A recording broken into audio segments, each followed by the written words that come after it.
My father could have been a great comedian, but he didn't believe that that was possible for him. And so he made a conservative choice. Instead, he got a safe job as an accountant. And when I was 12 years old, he was let go from that safe job. And our family had to do whatever we could to survive. I learned many great lessons from my father, not the least of which was that you can fail at what you don't want. So you might as well take a chance on doing what you love. It's not the only thing he taught me, though. You know, I watched the effect of my father's love and humor and how it altered the world around me. And I thought, that's something to do. That's something worth my time. It wasn't long before I started acting up. You know, people would come over to the house and they'd be greeted by a 7-year-old throwing himself down a large flight of stairs. They would say, "What happened?" And I would say, "I don't know. Let's check the replay." I'd go back to the top of the stairs and come back down in slow motion.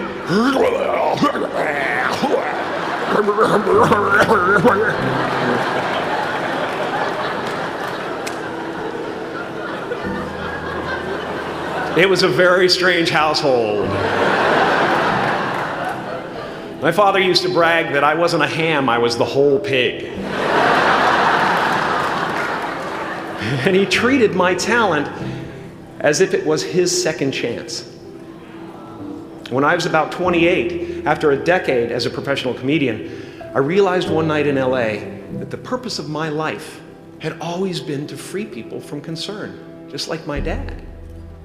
And when I realized this, I dubbed my new devotion the Church of Freedom from Concern. The Church of FFC.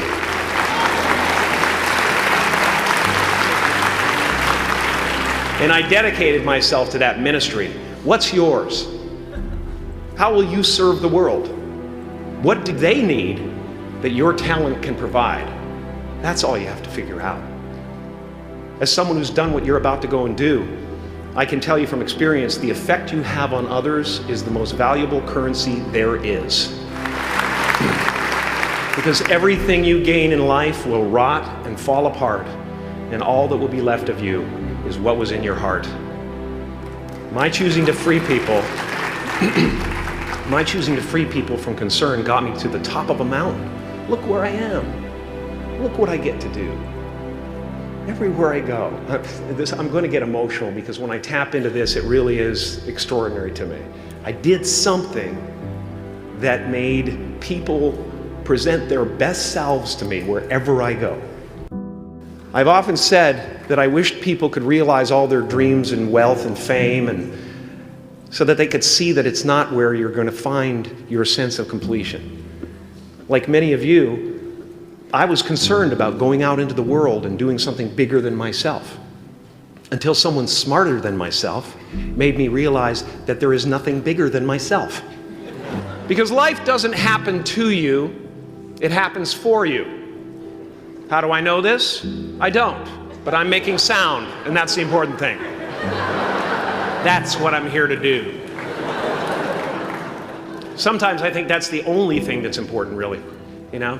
It's just letting each other know we're here, reminding each other that we're part of a larger self.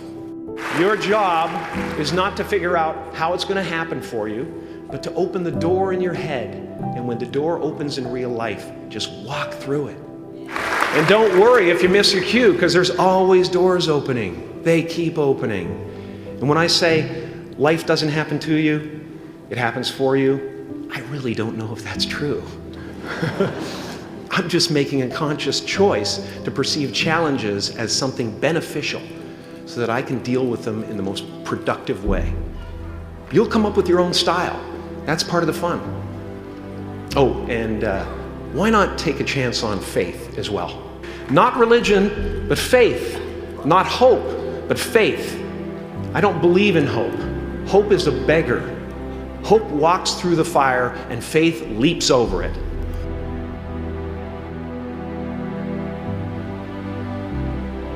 I used to believe that who I was ended at the edge of my skin. That I had been given this little vehicle called a body from which to experience creation. And though I couldn't have asked for a sportier model.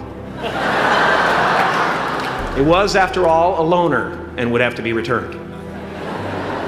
Then I learned that everything outside the vehicle was part of me too. And now I drive a convertible.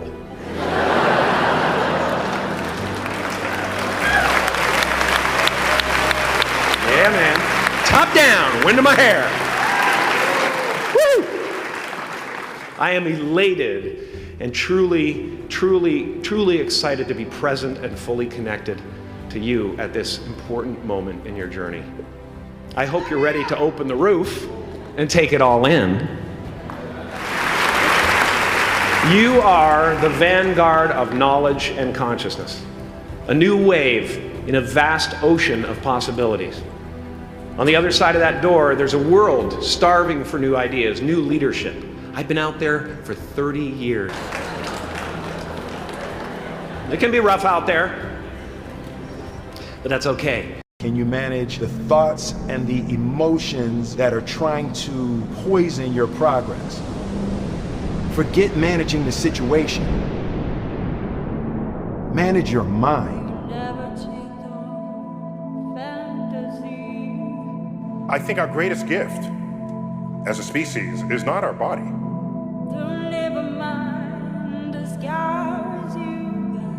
We're not the fastest, we're not the strongest.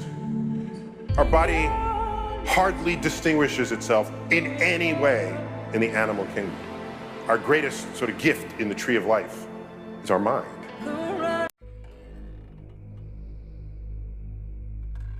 This guy as a young man had a dream to become a big movie star, to come to Hollywood and to become a great director and producer and a writer and all those kind of dreams he had. Of course, everyone told him it can't be done. But you know, he wouldn't take no for an answer, and he moved across from New York to Los Angeles to Hollywood.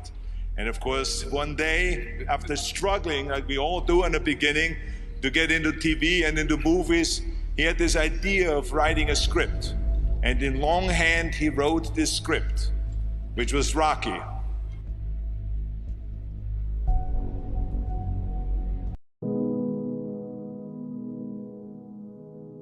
Do you want to develop consistent good habits like reading, going to the gym every day, learning new languages, or practicing new instruments?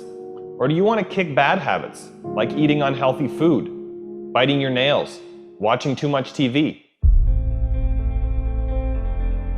3 years from now, you can have what you need. You got to be careful about it. You can't have everything. You can have what would be good for you, but you have to figure out what it is, and then you have to aim at it. We know that sometimes you can be uncomfortable, but you can be uncomfortable and hopeful rather than uncomfortable and fearful. People go through their lives without knowing what it is they want to do. You don't have to be where you think you want to be in order to be happy. You just got to be on the way to where you want to be in order to be happy. I'm going to talk to you about some things I've learned in my journey. Most from experience, some of them I heard in passing, many of them I'm still practicing, but all of them I do believe are true.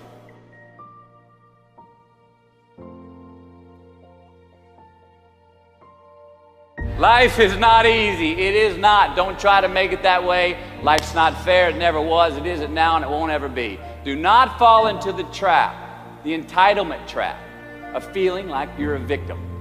You are not. Get over it and get on with it. So the question that we got to ask ourselves is what success is to us, what success is to you. Is it more money? That's fine. I got nothing against money. Maybe it's a healthy family. Maybe it's a happy marriage. Maybe it's to help others, to be famous, to be spiritually sound, to leave the world a little bit better place than you found it. Continue to ask yourself that question. Now, your answer may change over time, and that's fine.